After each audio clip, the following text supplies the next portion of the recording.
Welcome back to Jaded Joy Stories. I'm your host, Brutus, and today we have a story about a mother-in-law who called the police due to the parents following the doctor's advice. This story comes with multiple updates, so stay tuned for those. This was originally posted in r/JustNoMother-in-law by user Are You Sure That's Right? My mother-in-law called the police due to tummy time. I really can't believe it, but my mother-in-law claims my wife and I, who are both in our mid-30s, are abusing our baby who is 6 months old since he fusses while on his tummy. Our doctor said he needs more tummy time for his flat spot to strengthen his muscles as well as to help him roll over. He doesn't like tummy time, but it's not like he even gets to the point of crying. He just makes uncomfortable noises. We tried explaining this to mother-in-law, but she keeps claiming we are forcing the baby and abusing him. My mother-in-law has been living with us the last few months and things have gone great. She graciously agreed to provide free childcare for 3 months. I cooked her dinner, made her lunch, and we bought her groceries. I tried my best to make her feel welcome during her stay. My mother-in-law lives with my father-in-law on the West Coast, so we paid for her plane ticket here on the East Coast. My father-in-law stayed on the West Coast because my wife does not like him. This latest event happened a week before she was scheduled to fly back home. 2 days ago, she snatched the baby from me during tummy time and said I am committing violence against him. I regretted letting her take him, but let her. Then yesterday she tried the same thing and I refused to give her my baby. The thing is, I wasn't even doing tummy time. My baby fusses when he isn't doing something, he just constantly wants something. Mother-in-law heard him fussing from another room and came barging in saying I'm abusing him again. I walked away from her and locked the door behind me. She pounded on the door saying she would call the cops, and she did. I called my partner who left work immediately and drove home. 2 policemen talked to her and then us. I invited them in and said they could walk around. They looked around and saw an immaculately clean place and a very happy baby. My mother-in-law had not been cleaning up the past couple days or helping with anything like she did in the past, making me think this was premeditated to try and make us look bad, but I had been cleaning behind her. Mother-in-law tried telling the cops that we were dirty because the dirty bottles and snot sucker were in the same place, that we pet the dog then hold the baby, and that we do tummy time where the cat lays on the couch. When she told them that tummy time hurts the baby, they just said, I'm not a professional doctor. The police couldn't contain their laughter, saying it sounds like mother-in-law thinks she is the resident expert and that they run into mothers who disagree with parenting styles a lot. I unfortunately couldn't laugh along because I was in tears explaining the situation, but it was obvious the police were on our side. The police told us the clean house does not look like an unsafe environment for the baby. They also informed us that at this point they were just there for a venting session with their mother-in-law and not to worry. Of course, no police report was filed. My wife had my back the whole time and kicked her mom out of our house. She had a couple hours to pack her bags and then I drove her to a motel. She of course was mad but had no remorse and thinks she did nothing wrong. She doesn't have much money, so my partner and I are paying for it. We got her a flight home tomorrow. She was scheduled to fly out in a week, but we were able to change her flight for tomorrow. I'm not sure what will happen in the future, but it might be the last time mother-in-law sees her grandchild. Mother-in-law has no idea and thinks it's her baby too. Luckily, my mother-in-law and father-in-law live on the other side of the country. Here's to hoping they never move here. OP gave some more information in the comments. Some people were speculating maybe dementia could be at play, and he tells us this. I think it is related to PTSD from father-in-law domestic violence when she was raising her own kids. My wife was the youngest and didn't get abused as badly as her siblings and mother-in-law. Mother-in-law claimed that I get angry and take it out on the baby by hurting him through tummy time. This sounds like a projection to me. I have a counselor just to talk generally about life things, and I don't bottle up any anger like my mother-in-law says. Every time mother-in-law hears the baby fussing from another room, she automatically assumes we are doing tummy time even though the baby was just fussing. My guess is something is triggering her own abuse. She never got counseling and is very against it. I definitely don't think it's dementia. While she seemed to be seeing red trying to get the baby from me, and I've never seen her like that, it seemed like something else. There were also some comments claiming there must have been warning signs, and OP responded to them with this. I was trying to keep the post brief for the sake of talking about the major situation. So mother-in-law has made comments, but my wife has shut her down. Like she didn't like that his pediatrician is young. She doesn't trust doctors in general, especially not young ones. She blames him having to do tummy time on the fact that we chose a young pediatrician who doesn't know anything. She doesn't trust the skin treatment method the pediatrician chose for a rash. She doesn't like that we don't give him water. But my partner just shuts her down immediately. Maybe things were just building up since she never got her way and then it all came out now. But I wouldn't say there were any arguments, it was more just little comments she made. She also hated the white noise machine and even told the police about it. The officer stayed professional, but you could tell was holding back laughing. She also hated that we laid him down on the couch where the cat had laid down and said that was dirty. The officer just kept saying, "Well, I'm not an expert." The officer told my wife and I that he would have a venting session with mother-in-law because there was clearly no child abuse occurring. Others asked about the partner in all of this and why they didn't drive the mother-in-law to the hotel or why not get her an Uber. My wife said that things would have gotten heated between them, so I drove. To be honest, I didn't even think about an Uber, not sure why. It was an awkward ride. I recorded the entire ride because I didn't want her to lie about anything. We wanted her out immediately, and as soon as she got in the car, I was driving her away. To be honest, I didn't think she would leave without a fight, but she did. Just didn't think about the Uber, or maybe we didn't want to wait for an Uber. Hard to say at that moment. Some people wanted OP to clarify what tummy time fussing is. OP says he has never cried during the tummy time sessions. He makes grunting noises, but when he starts that, I move his hips and help him roll over to his back where he is happy. The physical therapist taught us how to rotisserize to help him learn how to roll over since he still can't do that on his own. This just seems like a wild overreaction by the mother-in-law. I would have to get that lady out of my house too if she called the cops on me for something like that.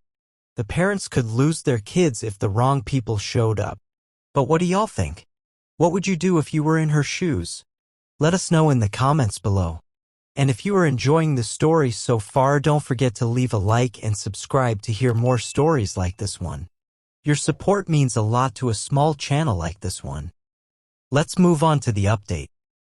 An hour or so after I dropped mother-in-law off at the motel, both my partner and I got texts from father-in-law, and I quote, "You can't leave my wife in a hotel. I demand you guys take her back to your house now and work out any problems or misunderstandings. If something happens to her, you are going to be responsible." And then later he argued that we didn't explain tummy time well enough to her and said, "You guys are not geniuses and need to be empathetic." My wife immediately blocked him, but I didn't know until we discussed it later. I tried reasoning with my father-in-law, but realized it wasn't happening, so I blocked him too. The next day, the motel said I can't pay by phone, so I had to drive to the motel to pay for one more night. This was Saturday and mother-in-law's flight was on Sunday. I also decided to bring my mother-in-law some snacks. She requested water, but I decided to buy some snacks too. Listen y'all, I don't know why, it was a bad area of town and I thought her walking to the gas station could be dangerous. But if it makes you feel better, while she was living with us she bought some frozen taquitos that she told me I could eat because she didn't like them. They really weren't good and had some unidentifiable ground chicken. Also the Wednesday of that week mother-in-law and I had bought good chicken taquitos from Costco. Anyways, to be petty, I put the ones she didn't like in the snack package for her. When I dropped off the care package, mother-in-law pleaded that she wasn't really going to call Child Protective Services. I forgot to add in the original she did threaten this. She didn't offer an apology but wanted me to tell my partner that she wasn't really going to call CPS. I said all right and left. My mother-in-law then called my partner and I thought she was going to apologize but she didn't. Instead, mother-in-law started guilt-tripping saying she thought she wasn't treated well at our wedding a couple years ago. Somehow she didn't mention this until now and other random things. My partner hung up on her. I had forgotten to mention that earlier that week my mother-in-law told my partner that us forcing tummy time was equal to how my father-in-law abused her and her children. That really pissed off my partner who had to witness the physical violence of father-in-law growing up and said that mother-in-law did nothing then. I'm not saying the abuse is mother-in-law's fault, but my partner says it's hypocritical and messed up on mother-in-law to make the comparison of us and our baby. So Sunday came, I picked my mother-in-law up and took her to the airport. On the way, I asked her if she was planning on apologizing. She said, "To who?" I said, "Both of us." She then started saying how we didn't explain tummy time well enough and that it's our fault. So then I decided to say what I had planned. I said that this whole situation was her fault, that she put us in danger by calling the police and that threatening to call Child Protective Services ensured she would never see her grandchild again. I told her she is not welcome in our house in the future and if I see her again anywhere near our house then I would call the police for trespassing. I also told her she was a bad person, which I kinda regret. My mother-in-law had tears in her eyes. I was shaking and hastily dropped her bags off for her. As I started driving away, I heard a tap on the glass. I nearly drove away with one of her bags in the back seat. So as she picked up her last bag, I called out again that she would never see her grandchild again and drove away angrily. So she is presumably back with father-in-law on the other side of the country. I really can't say I feel better. The rest of the day I felt just sad in general and I'm not sure why. I haven't felt like cooking even though I cook most days, so we ordered Chinese. It's been a couple days now and I'm feeling slightly better, just replaying the car conversation and wishing I said even more by shaming her for guilt-tripping my partner so much. I've gotten my neighbors to help with the baby and my partner and I found a new restaurant to try. Anyways, I did speak with my partner and we agreed both mother-in-law and father-in-law are blocked. So they are both officially blocked on Facebook too, which is the only social media they use. We haven't heard from them, but it has only been a couple days. They probably think we are overreacting and that we will come around, but I don't think we will. My partner's brother is getting married in September, so we might have to see my mother-in-law and father-in-law there. Thanks for all the support. I liked responding to you all's comments and it feels good to be validated in my decisions. Many people said they would not have bought the hotel and plane ride for her, but I think mother-in-law is on food stamps and quite poor. Also, she did give us child care a few days a week for 3 months, so I am thankful for that. She saved us quite a lot of money. Lastly, she was technically a tenant, so she didn't have to leave even though it is our house. I don't know the exact tenant laws, but they vary by state here in the US. I think we did the right thing to pay for the hotel and airplane, and I still think it's funny I gave her the taquitos. Seems like OP finally got the mother-in-law on the plane and out of their life. I feel like it is probably a good idea to go no or low contact. Tell me what y'all think in the comments below. The next update came 6 months later. Let's look at that now. Hello all, 6 months ago my mother-in-law called the police because my wife and I gave my baby tummy time. In the update I mentioned that my brother-in-law, who is my wife's brother, was getting married in September, which meant that my wife and I would be forced to see my mother-in-law again. The wedding happened and here is what happened. The wedding was on the other side of the world in the Middle East since brother-in-law's now wife is from there. My wife, son, and I live in the US East Coast. My wife went to the wedding because it was her brother's, but we decided that it would be difficult to take a baby on 3 flights and who knows how long of travel time to get there, so I stayed home with the baby. While I did want to go just to see the country and enjoy the wedding, part of me was happy not to have to see my mother-in-law. Due to finances, mother-in-law and father-in-law claimed they could not afford the plane tickets or a hotel. They do live in an unsafe, I don't know how to say this in a PC way, part of LA in a very small apartment, so I am inclined to believe them. So my wife, brother-in-law, and sister-in-law all chipped in for the plane tickets, and my wife and mother-in-law shared a hotel room, and I know what you were thinking, was there really no other option? It was just easier and more affordable not to get 2 rooms, I guess. A couple days into her trip, my wife texted me, "My mom apologized too, and she wants to apologize to you," which I interpreted as my wife accepting the apology, which confused me. My wife FaceTimed me and we talked briefly, and she said her mom wants to apologize to me. Her mom then walked over to say hello and presumably to apologize, but I said I got to go and ended the call. I just felt like I needed a game plan before talking to my mother-in-law. I also didn't know what apologize meant to mother-in-law, because there is apologizing and then there is accountability. So I texted my wife the following: "Tell mother-in-law to write down a list of all the reasons she thinks she was wrong, then sign and date it and mail it to me. I will review it and decide if it looks like she took responsibility. If she is not willing to, then I will not feel safe with her seeing our baby again." To my surprise, her mom agreed to do this. My plan was to have written proof of her admitting to being wrong, which I thought would be great, but to be honest, I still don't want her to see us again, and I am not ready to forgive her even with a letter. I didn't hear much else about the trip. The wedding went well, my wife enjoyed sightseeing, and my wife flew home. My wife wanted to talk about what happened with mother-in-law's apology at the wedding. It was not what I thought. I thought her mom apologized and my wife accepted the apology.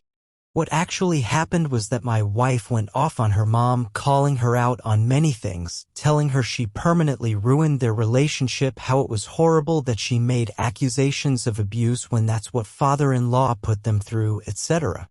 Her mom continued making excuses for her behavior or saying, "Well, that is in the past and I can't change that now," whenever she didn't have a good response to my wife's assertion. Her mom basically just apologized once but never said specifics or owned up to any of the specific grievances my wife brought up. What was really interesting is that mother-in-law claimed that when she was a child, her cousin came running into her house and her uncle came banging on the front door looking for said cousin, and the cousin was hiding. She says that traumatized her and that might be why she thought we were abusing our baby. My wife says that is complete bullshit and that father-in-law's domestic violence is the cause of her trauma, but she just doesn't want to admit that because they are still together. Mother-in-law also claims that my wife shouldn't be upset because father-in-law only physically abused her brother and sister. My wife countered by saying that she literally just gave a situation where she only witnessed something and that affects her to this day, but again mother-in-law just brushed it off. So after a week or 2 go by, her mom sends me an email. This is a direct quote: "I am sorry for what happened. On those days, as you said, I felt very tired. I hope that with time everything will be in the past." To be clear, my wife assured me that she laid out the terms very clearly, that she must write a list of everything she did wrong. She also gave mother-in-law specifics of what I wanted her to take responsibility for, basically writing the list for her. My wife and I, of course, were not happy with the email. I don't even remember saying that my mother-in-law was tired. No idea where that came from. Also, sorry for what happened? She makes it seem like we had a disagreement and are both at fault. My wife made sure to ask me about how I felt about it, which was nice, and I let her know it wasn't what I was looking for and it doesn't take responsibility. My wife says she is upset for me and that she was not happy about it. After another long conversation, we decided to keep her parents blocked on everything. This time I also blocked my mother-in-law's email address in addition to everything else. Last thing, brother-in-law is now mad at mother-in-law and father-in-law. My wife says her parents sent a WhatsApp message to my wife and her siblings, and it says they are in Europe going around visiting places. So brother-in-law, whose relationship with father-in-law was already shaky, and my wife are upset that they said they couldn't afford to come to his wedding, especially since they all chipped in for mother-in-law's plane ticket. Now suddenly they flew to Europe and are traveling around just a couple weeks after the wedding? The WhatsApp message also wanted to know brother-in-law's wife's aunt's information so they could ask to stay with her in Europe, which my brother-in-law says he is not happy about. Brother-in-law also says the English they used is too good to be his mom, so he suspects it is father-in-law that actually wrote the message. In my opinion, this is getting into a bit of a stretch of a theory. Brother-in-law and my wife think father-in-law made the trip in part to somehow get back at brother-in-law / get under his skin. Anyways, that's it. I don't really see my mother-in-law and father-in-law changing or taking responsibility, so I'm done waiting. They had their chance. My wife and I's son will grow up with just one set of grandparents on my side. My dad goes around joking that he ate dessert, that's child abuse, or there are 2 toys left on the ground, that's child abuse, or whatever else it may be. Classic dad. I am still upset that my son will only have one set of grandparents, but I myself only had one as well, so I guess you just live with what you got. Well, that concludes another journey through Reddit. If you enjoyed today's story, be sure to hit that like button and subscribe to JadedJoyStories so you never miss out on the next adventure. And hey, if you've got your own story to share, feel free to drop a comment below. You never know, you might hear your story read one day. This is Brutus, see y'all next time.